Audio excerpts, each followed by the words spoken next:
Welcome to another episode of Roadman Reviews. You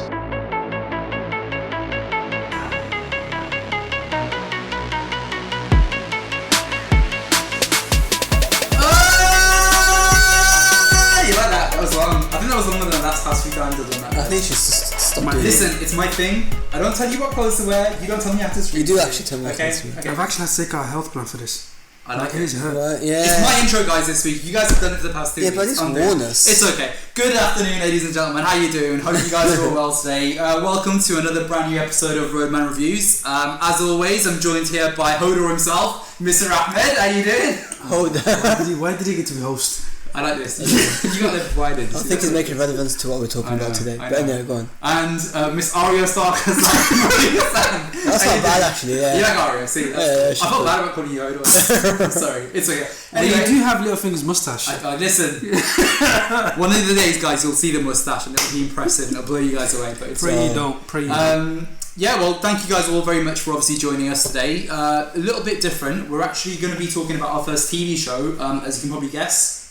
Talking about Game of Thrones. Before we get started though, a quick shout out to Amy, who actually commented on our last video. So shout out to you if you listen to this. Thank you very much for that, and please do spread the word about what we're doing here. Okay, so Game of Thrones, as you guys are all aware, it's probably one of the largest shows out there, probably the largest show out there at the moment. I mean, all of us guys here are fans. I mean, initial thoughts, guys. I mean, what your thoughts is generally speaking about sort of Game of Thrones, past few seasons, all of those kinds of things, really. Epic. Yeah. Just epic. I feel like we've peaked too early in our lives. With TV, Game of Thrones, Marvel Universe, I think in 2 years we're just going to be sitting there thinking, oh, fuck. But, epic. Epic. I like that. What about you, Muff? Echoing the same thoughts on this? Yeah, for me, each week it's just it's something that I always come home to, and I have to just sit down and watch it. I can't wait for it to so I can't just do something else. Yeah. Come back to it later on. Yeah. It's not that sort of show that you have to give it the time and effort. Question for you guys before we actually dive into kind of past few seasons and what we thought and all those kinds of things. I mean, what is it, do you think, that sort of makes it stand out, makes it the kind of phenomenon that is? I mean, Muffy, what do you think it is kind of the big thing that makes it kind of stand out? It's a number of things, I think. First, the epic scenes, and the graphics behind it, and etc. The storyline itself is amazing. It just catches you off guard. You're sat there thinking, okay, I think I might know what happened, or you can predict what might happen at the end of the season, etc. But then it just turns itself on its head, and you're like, what? I mean, there was a few moments in a couple of seasons where I literally had to turn back, rewind it, and watch it again just to make myself believe that actually happened. It's that sort of TV show which is why it stands out as just an. Yeah. I can't. Yeah, it's hard to explain, but it's Game of Thrones. I think it's rare for a TV show to have perfect casting. You've got, like you said, cinematography, you've got all of these special effects, but on top of it all, I don't think I've ever watched a TV show. We're in season 7 and we still can't predict who will end up where or what. True. Bearing in mind it's going to end in next season. 10 episodes left now? I think so, in total. 10 episodes left. And I could still not put a pound. I wouldn't risk a pound on who's going to be on the throne or anything. You've had... How many times have you watched a TV show and had what the fuck moments? That's true. That's very true. Maybe in a great TV show previously 2 or 3 times over a 5-6 season period. But here we've had it probably twice a season or something at least. So... And also I think it's the only TV show where each season has not been a season where it's like, yeah, no filler really. No filler. It's not a TV show where, I mean, like you said, there's 7 seasons. A lot of the TV shows out there that go on for 4 or 5 seasons, there's at least one season that's like you can watch the beginning and the end, and you pretty much know what's happening in the season. With Game of Thrones, you need to watch every moment, and even twice sometimes, and people watch it 3-4 times before another season starts. But yeah, I mean, echo exactly what you guys are saying. You know, don't want to sort of beat around the bush and agree again, but you know, we all agree in agreement. You know, it's an epic show. I mean, I guess the only thing I would add to that is the fact that scale is probably one of the things that we maybe haven't mentioned. Is the fact that the scale of the show is, even in season 1 where it wasn't the phenomenon that it is now, it was still bigger than any other kind of show out there. I mean, which other show do you know has like a massive sort of battle sequence sort of halfway through? And it's not just that. I think a lot of people often get sort of swept away with the sort of the scale of the show, like I've just kind of mentioned, but it's also the smaller moments that are really, really impressive. You know, the character interactions, the dynamics between the different characters, and the fact that there isn't really a main character on the show. There are kind of several main characters. Okay, quick question again before we kind of dive directly into the show. I mean, just from the top of your head, who is your favourite character? I mean, Ahmed, who's your favourite character on the show at the moment? It's between two, Jon Snow and Tyrion. Well, you got one. You don't get two. Come on, can't be greedy now. Jon Snow. Jon Snow. Okay. What about you, Muffy? Yeah, Jon Snow's the obvious, I think, but I would say Arya Stark. Arya? Yeah. I was not expecting that. Yes, She's an interesting character, I think, because of the fact that she's been on her own since Ned Stark died. Spoiler alert.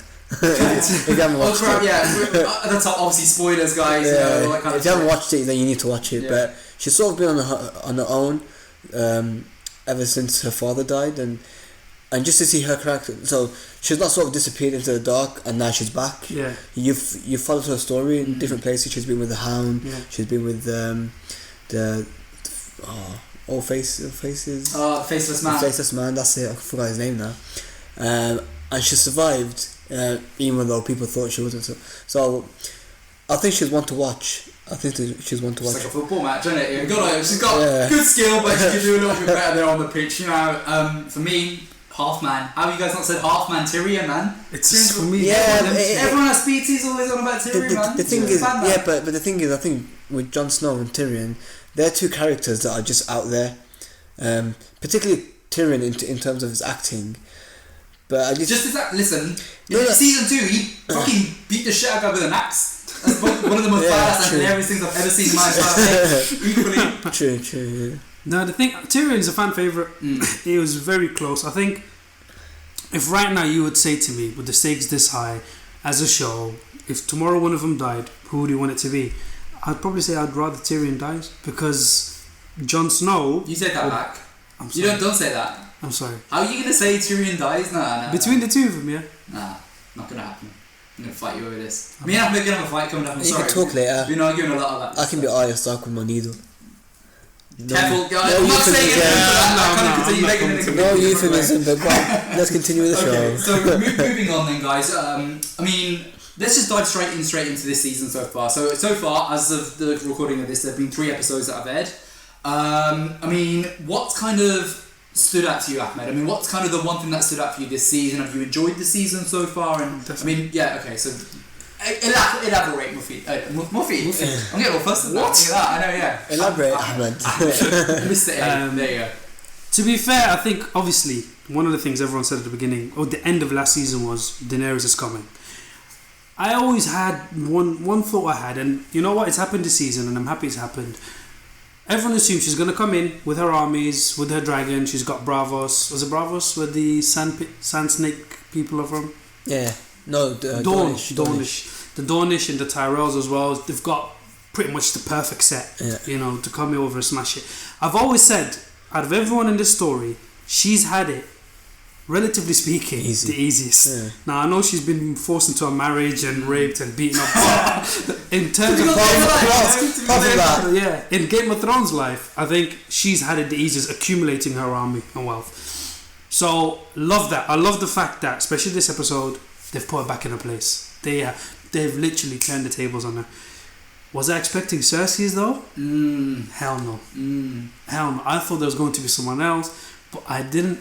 I thought Cersei would do some damage, but I didn't think she'd be a genius like that. Definitely. I mean, echoing your points there, with sort of the last episode probably more than anything. I mean, just to give you my very brief thoughts on it, you know, episode 1, standard episode, you know, very kind of brief introduction. Arya scene at the beginning. I mean, I was just going to mention that, but go on. Yeah, so Arya scene at the beginning was obviously fantastic. Episode 2, diving a little bit more into the plot, but I think the last episode 3, was the one where things kind of really began to kind of unfold. I mean, going off of your point, like you just mentioned, Ahmed, Cersei, I mean, for the past sort of couple of seasons, I always thought of her as a character that would kind of like always envy her father, but didn't really have a lot of knowledge there. She wants to be queen, but doesn't actually have the power. And then you actually realise, okay, she might be a little bit more formidable. And the fact that she's basically put Daenerys on the back foot, that's a very kind of interesting thing. I mean, what about you, Muffle? What do you think comes to that? For me, I mean, when the season started, you had the immediate Arya Stark moment, basically.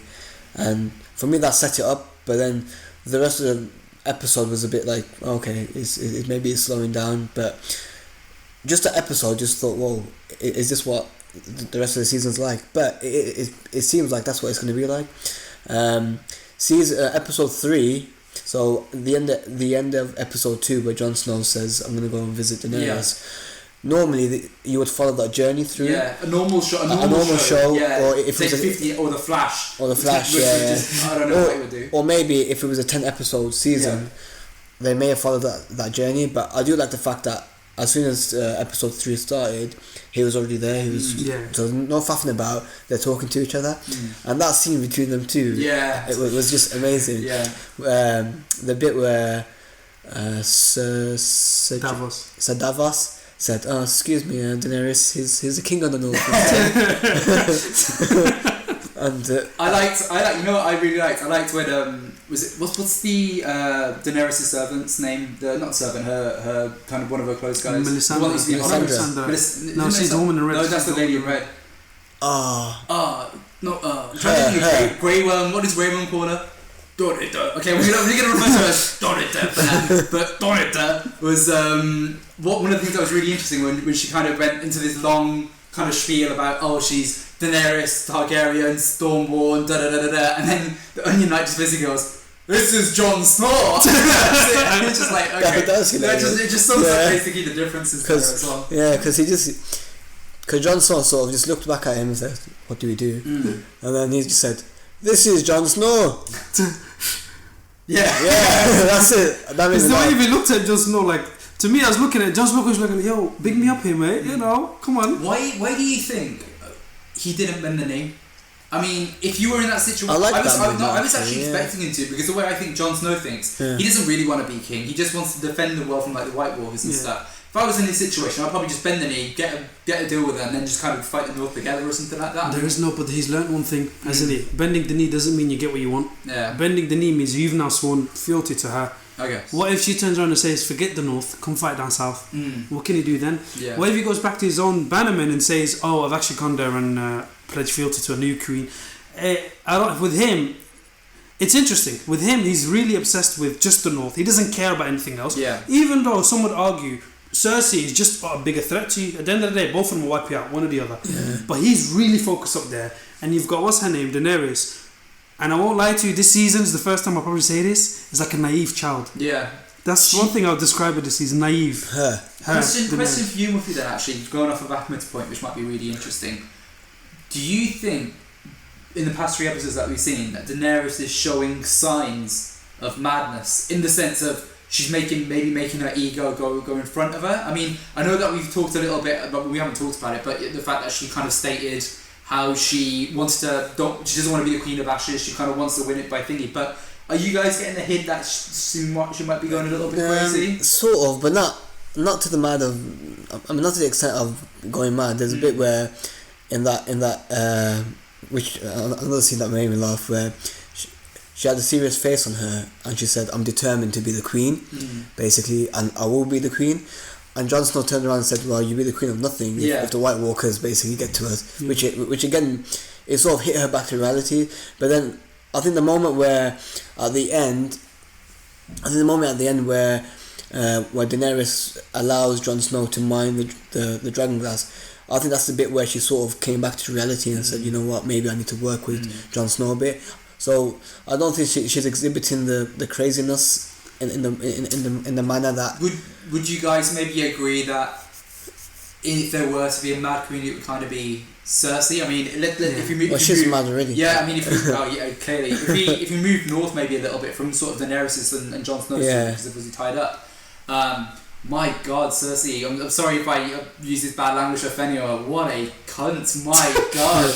I mean, we can understand. The thing about Cersei is, yes, you hate her as like, you don't hate her as a character. You kind of always understand where she's coming from. She's lost her daughter, so she wants to obviously inflict torture. But that scene, guys, was kind of hard to watch. I mean, what do you guys think about sort of Cersei's journey so far in the past 3 episodes this season? You know what? Honestly speaking, touching off that perfect question asked about Daenerys, is the contrast. With Daenerys, I actually think she's been shown up.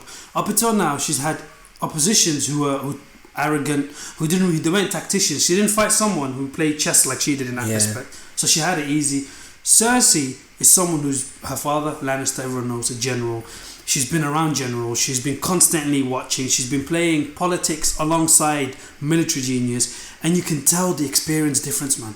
You can tell. Oh, Lord have mercy. But when this season, when the episode kicked off, and they abandoned it, if you said to me Cersei last season was going to leave Casterly Rock to anyone, any other enemy, I would say to you, fuck off. Well, that's a really interesting point. I mean, that leads us to kind of like, I mean, have you got anything to sort of say about Cersei in particular, or? She's mad. Yeah, basically. But you know, let me ask you this question: is she mad or is she calculated? She is good. Don't get me wrong. She's calculated, but she's done stuff that. Sorry, she's done stuff that no one expected.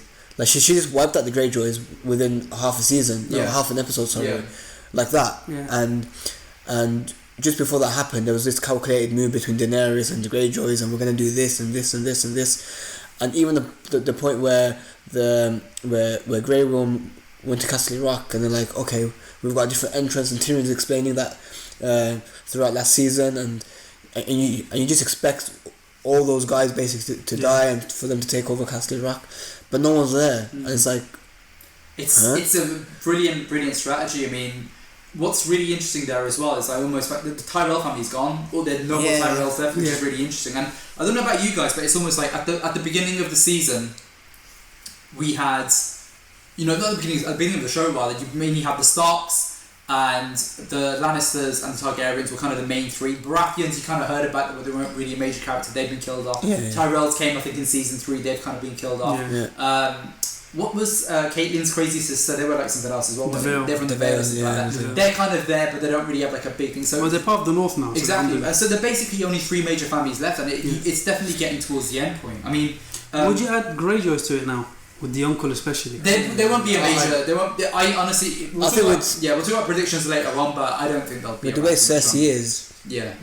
I doubt it, but we'll see. Exactly. Yeah. So I mean, going back to your point then, Wilfried, about the sort of the tacticians and all that kind of stuff with sort of Grey Worm and what was the name of the Lannisters' place where they live again? It was Castle Rock. Castle Rock. That was it. Yeah. So obviously the eldest Tyrell is now dead.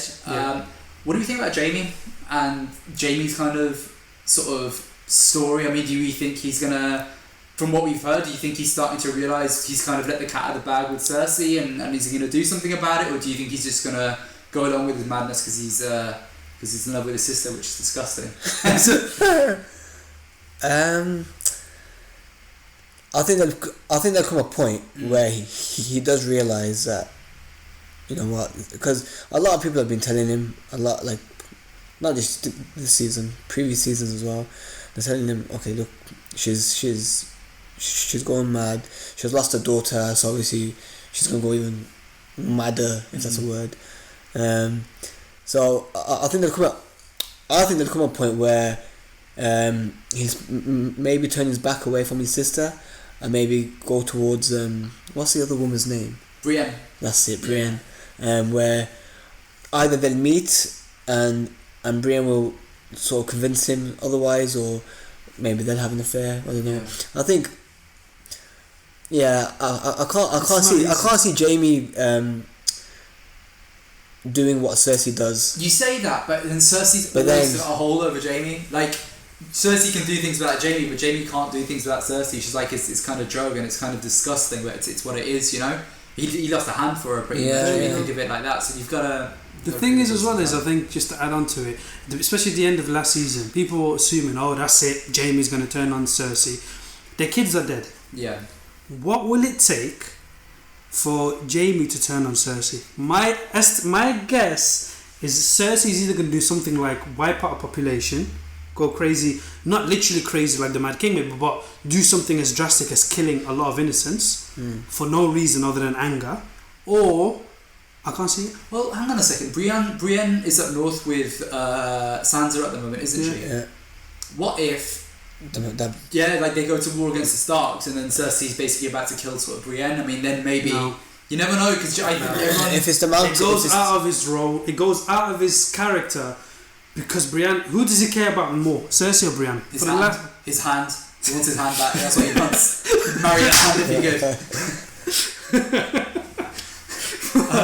I don't know. It's a really good question to ask, and I guess it's quite hard because we're only midway through the season right now. But I don't know. Jamie's the one character in the show where I don't think I know where he's going to kind of go at the moment, because he's the guy. He's the character who at the beginning was an arsehole. Everyone hated him, blamed him for kind of Ned Stark's death, and then he had redemption, and now he's turning into maybe a little bit of a cunt again. So it's kind of really interesting to figure out where he's you going to can go. see him both ways, can't you? You can see him to either turning his back or continue with this madness, and then feeling guilty towards the end. Yeah. But don't forget as well, there's that element of blind belief. Like he genuinely thinks it's my darling and blah blah, and she'll do good and she'll set peace at least, she'll sort all of that out. And that brilliant conversation with Lady Tyrell, where she turned around and said she is a monster.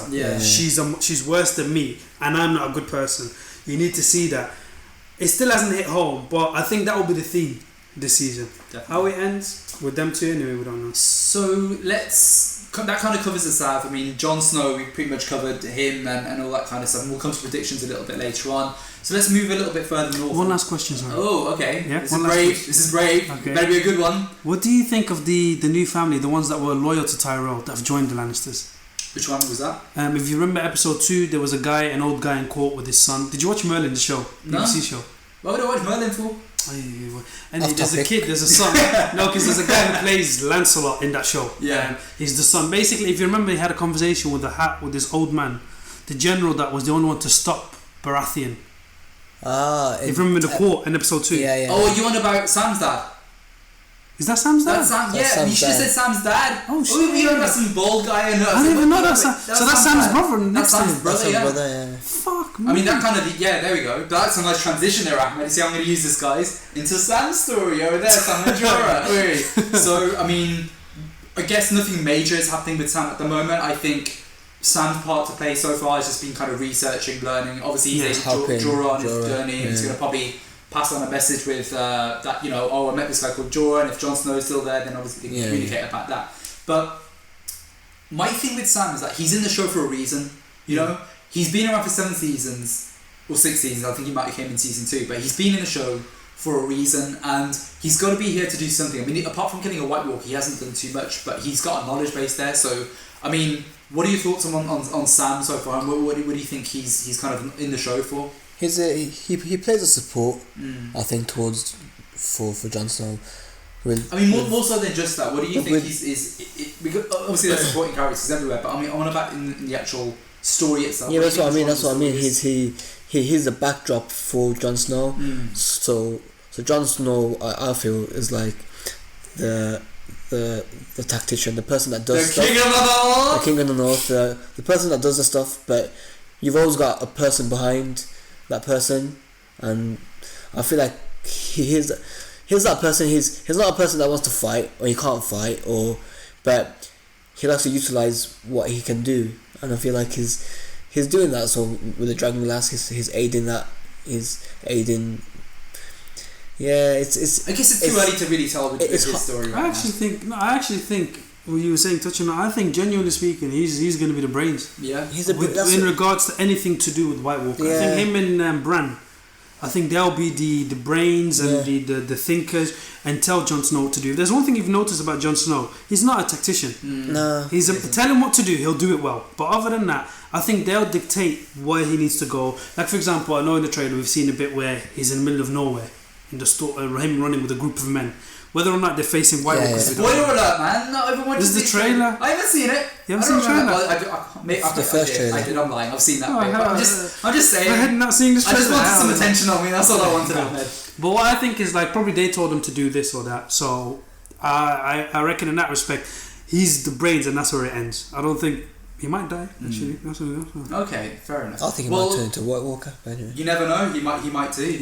I mean, then kill himself with Dragonlance. But there you go. no. Or kill himself. I was trying to think of like a really clever joke about like White Walkers and Dragon. My brain was just like Hodor, so it doesn't work. You know? Anyway, okay, moving on then. I mean, you mentioned Bran earlier on. Again, Bran's another character. We've only seen Bran, I think, in 2 scenes this season so far. And one of the things that's really weird is, I mean, you just really don't know what to make of him. I mean, he was happy to meet his sister, but then he was creeping her out about the night she was married to obviously Ramsay, which we don't really need to go into and stuff. But I mean, what the hell is Bran's endgame right now? I mean, what is he gonna do? Maybe I know there's a lot of theories out there that he might, kind of possess a dragon or do something like that. But I don't know. Again, him and Sam are the 2 characters in the show. I don't really know where they're gonna go. To be honest with you, I think for him it's a learning phase at the moment. I think he's just concentrating on how to utilize his powers more.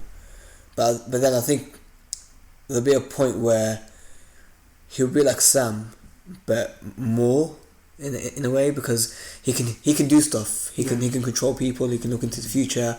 He can predict certain things. can't walk though, can he? Huh? Can't walk yet. Can't walk.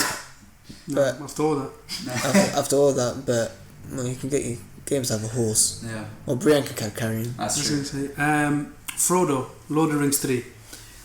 At the end. You do know that's a different completely different film. series, right? Listen, hear me out, yeah? Frodo, the beginning of Fellowship of the Ring. Yeah. Frodo, at the end of Lord of the Rings, Return of the King. He started laughing less, he became more serious, more moody and brooding and all of that. Bran's done the exact same thing. That's true. He's just gone through this change, and it's only because the same thing to Frodo, he's seen more.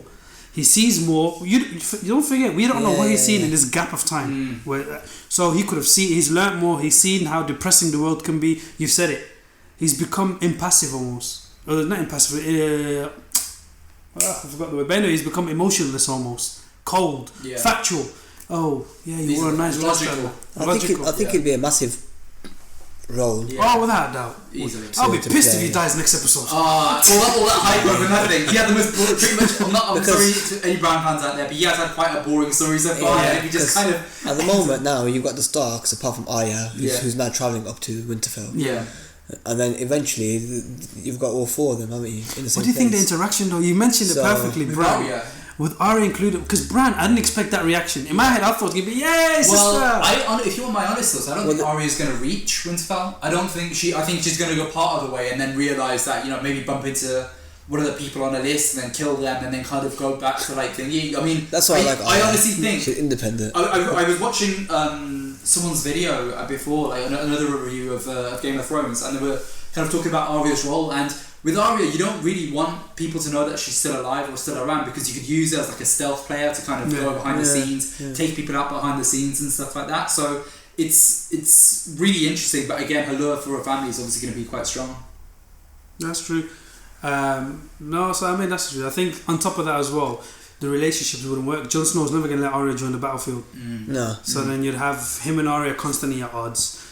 But it's so. But they should disappear, and they should always have a part to play, because. But if you think about it, from the Starks, what was it? Red Wedding, season 4. Season 3. Yeah. No, season 4. No, season 3. Season 3. Don't question me, Ahmed. I know this. All right. From them being absolutely demolished, you've got the King of the North, who's probably a better fighter than even Robb Stark. You've got Sansa, who's the politician the family have never had.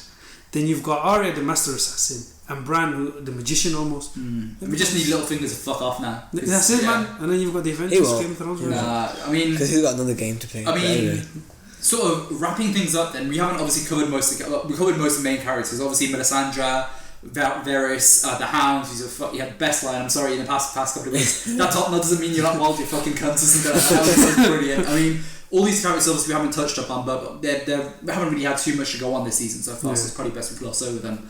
I mean, just finishing off then, guys, I mean, what do you think, what are your predictions so far for kind of the next couple of episodes, and has anything kind of let you down this season? I mean, for me, the only thing that I'm kind of a tiny bit concerned with at the moment is, yes, the pace is moving fast, which is fantastic, but like you said, we've got 10 episodes left. Yeah.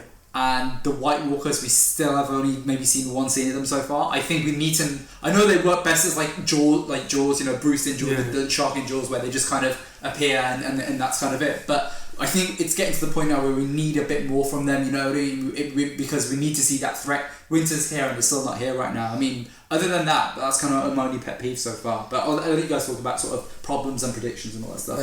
Problems. The only problem I'd see is if